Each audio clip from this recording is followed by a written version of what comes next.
Transwarped Part 1 is the first part of Season 3's opener and 30th overall. In it, Sari figures herself out as the bots try calling Cybertron. Shenanigans ensue.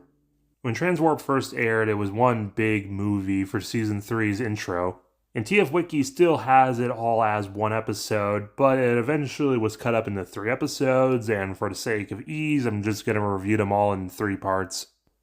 The episode begins with the off-screen Decepticon uprisings actually on-screen. We got the Dream Team right in the 3-parter. Our Autobot defenders is Orange Ironhide, who we already know. Brawn, who at this point has just become Ironhide number 2.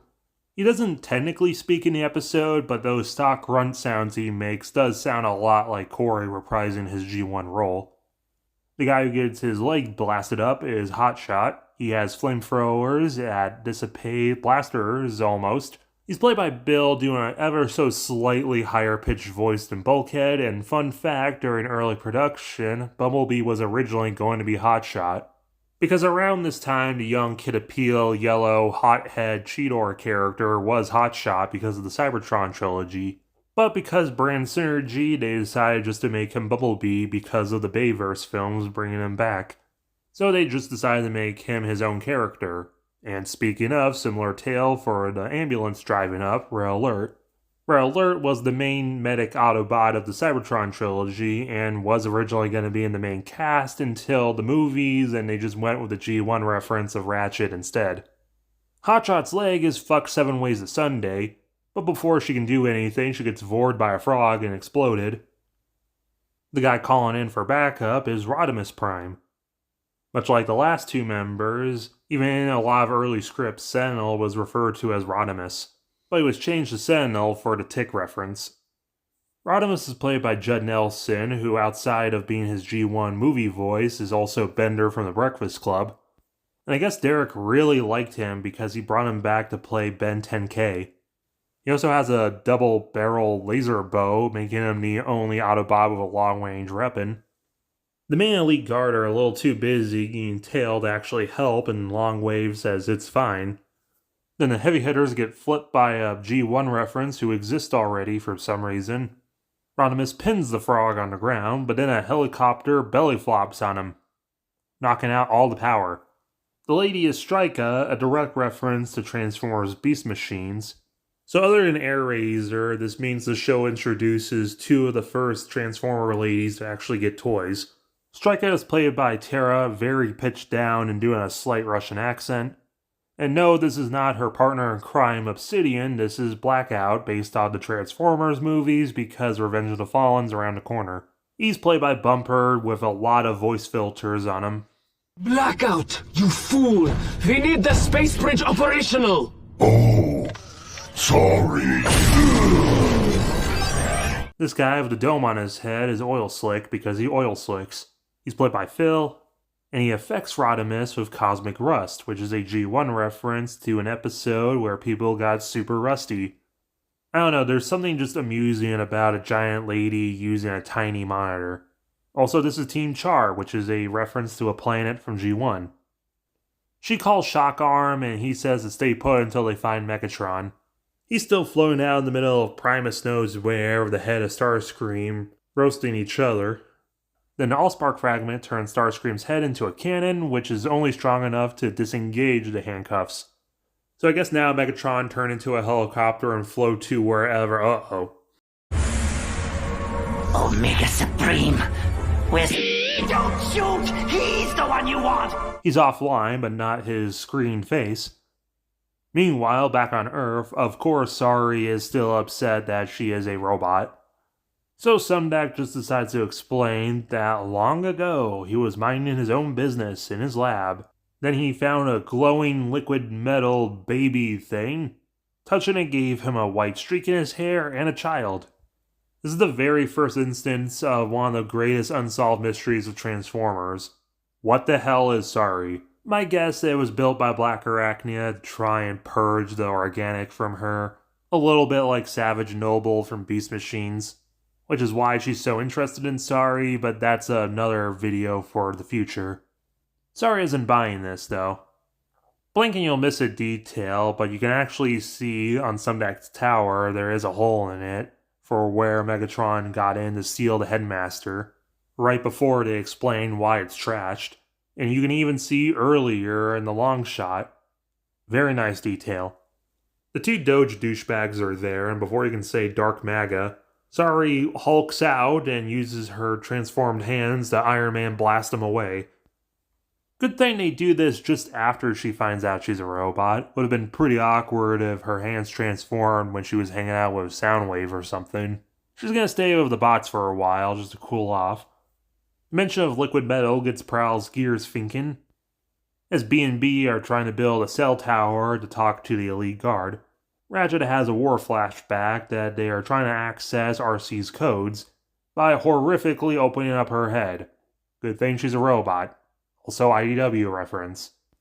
The other guys here are Windcharger and Highbrow. B snaps Ratchet back to reality, and they're gonna go find the space bridge parts from the collapsed mine. Meanwhile, on the other side of the galaxy, Transwarped Blurr finally landed, and Blurr in so many words explains to Thundercracker to heat up the cement from the inside with his null rays. Which, works. Skywarp flies off and we'll never see him again, maybe, as Blurr tries dashing away from Thundercracker. He has no signal from his comms because he's out in the middle of nowhere, so he does his best Sonic the Hedgehog figure 8, kicks Thundercracker in the face, and runs on the rings of almost Saturn, kind of like the G1 Season 3 intro. Meanwhile, Henry got Head. And Screamer.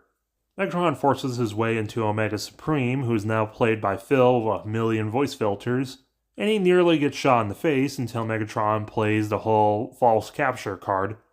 Now just take us to the nearest space bridge and take us to Cybertron. And Omega's like, sure, but why need a space bridge when I am the space bridge? Speaking of, B and B are looking around as B gets sucked into another wormhole. That you, little buddy? Guess who's back, Soy Jacks? The headmaster has been mewing in the shadows, gooning through the night, and now I'm a locked-in Sigma with Gear 5 rays and a Giga Chad headmaster unit! The two throw some wrestling poses at each other as Prowl does his ninja research. Back with past Ratchet, he remembers Lockdown, and he gets a Thane scanned into his head. Highbrow is played by Dave, and he says transform and roll out, turning into a Thane, which kind of looks like his legs parts formed off. Also should be noted that he's not an elite guard, yet being here. Magnus turns into a Thane that almost looks like his Earth vehicle. Windcharger gets to stay behind, I guess, as Ratchet sees Project Omega. Also Wheeljack and Perceptor. Snapping back, and Ratchet has to find the idiots, and Prime and Sari are gonna go and get food, with no one else coming. Damn it. This is the first part of a thing, but it's still pretty good by itself. Sari is reasonably frustrated that her dad didn't tell her that she's a robot. Sari's backstory is one of those things that are going to drive people insane trying to figure out. A lot of the part is just kind of everyone setting up where they're going to be in the next two. But it was pretty interesting seeing even more of Ratchet's backstory. 6.5 out of 10. Alright, there's a lot of designs to get through. Strika looks flawless, even better than she did in Beast Machines, but you can still tell she's clearly inspired by her very unique head and her sideways wheel feet and her, ribcage thing, while changing the turquoise to this purplish gray, which I think I prefer more. And she might be kind of wearing a bikini, but she ends up having a unique female body design, which is pretty rare for Derek. Spitter is lovingly unique. There really isn't any other animated Transformer like him, especially because he is a Cybertronian frog and not an organic one. He's based on the Beast Wars figure, which is surprising he's not based on the Transmetal one that became famous with the Fun Pup Wrecker Bakhan comics, then became even more famous with a repaint and became Slapper in Transformers RID 2001. Cyclonus looks really cool, even if his shoulder wings and his helmet things look a little too long. How exactly he exists probably would have been explained in a season 5 or 6. Oil Slick is unique as hell. being just so lanky and skinny and spiky. He's the only member of Team Char that got a figure in North America that I loved as a kid. It also has a more Earth-like design than the one used in the show, showing that Team Char definitely would have joined the main Decepticons in Season 4. Blackout is probably one of the more interesting members of the team, showing a Bayverse design simplified in Derek's style is very cool. And because it's not over-designed and claustrophobic, it actually looks good. He also has what kind of looks like a Decepticon Elite Guard symbol. He also got a figure, but it was exclusive to Japan because it was released at the very tail end of the toy line.